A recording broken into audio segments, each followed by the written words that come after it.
Gang is sexy. So let's do some observation and visibility stuff here for TCS.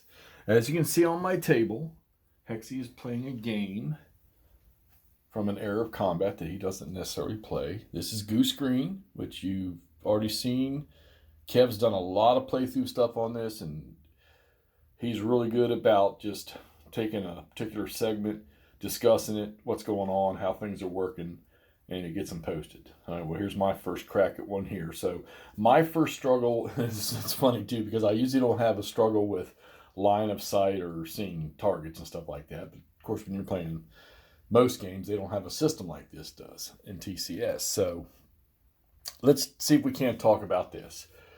So they're suppressed right now, but we've got some Argentinian infantry and a recon unit sitting up here on this higher ground, okay?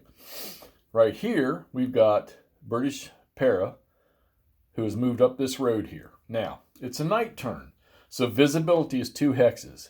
So standardly, that British unit and that Argentinian unit, normally they can only see as far as that line right there.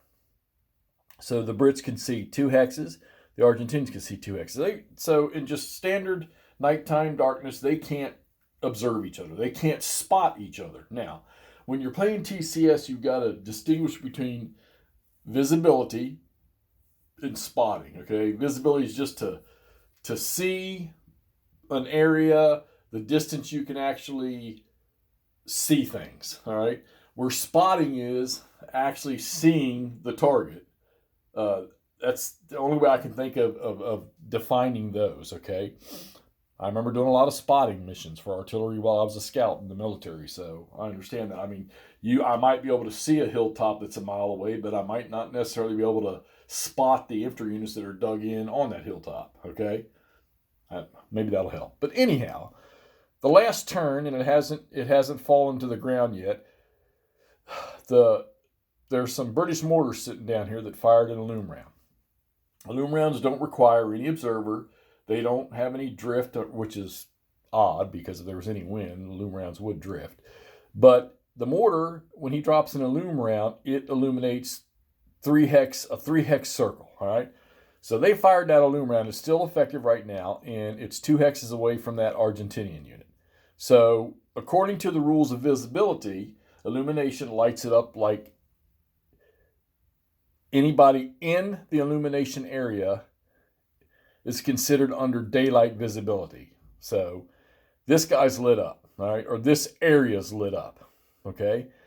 This unit, this British unit over here, he's outside that 3 hex circle, so he is not lit up by that illumination. So let's talk about some things here. So we want to fire artillery. Well, artillery has to be able to observe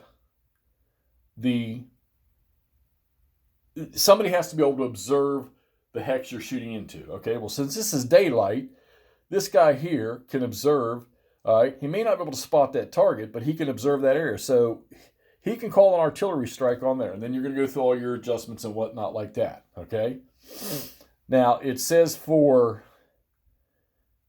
units that are in an illumination hex, they can fire, which I almost would assume means spot, 1 hex outside of the illumination area. So the illumination area is 3, okay, which would go 1, 2, 3 to here. So in reality, if they weren't suppressed, this target would be available to them, right?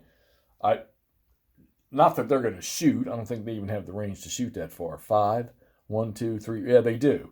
So in reality, these guys could shoot here, according to the way I read that rule. So this is a question rule that I'm asking about, so he picks that up. Being able to shoot 1 hex outside of the illumination area. So 1, 2, 3, he's 1 hex outside, and he is within range of them. Or does it mean if they're in the illumination area, so let's say this unit was sitting here, all right? Or let's say he was sitting here. And the illumination area is 1, 2, 3. He could shoot into any one of these hexes. All right. So I need some translation on that one. But as far as spotting for artillery, all right, these guys, actually any of these units can observe this hex. Not maybe, they definitely can't spot that unit that's sitting there, but they can observe this hex, so they can call for artillery. So you're going to call for artillery on that hex, and then we'll go through our adjustments. All right, so that's my definition of visibility and spotting. I know that he can't spot them, but he can see that hex. Because if I went through the spotting rules to try to pick up those two targets, you would start on the 3 column because that's an infantry. The illumination, nighttime would normally be -3, but illumination makes it -1. So he would be down to a spotting range of 2 hexes. And he's in the open, so that would push it back up to 4 hexes. And 1, 2, 3, 4, he still could not spot him. So he would not be able to, he would be able to area fire the target, but he's not going to be able to detect that unit that's in there. So he's going to suffer a penalty for not being able to spot that unit. But anyhow, for artillery, that's my definition of this, how I see it. If I'm wrong, somebody help me out. But he can observe that because he's illuminated, so it's like daylight. So the artillery mission can be fired there, and that's what we're going to do. All right. Waiting for some comments on this. Thanks. Talk to y'all soon.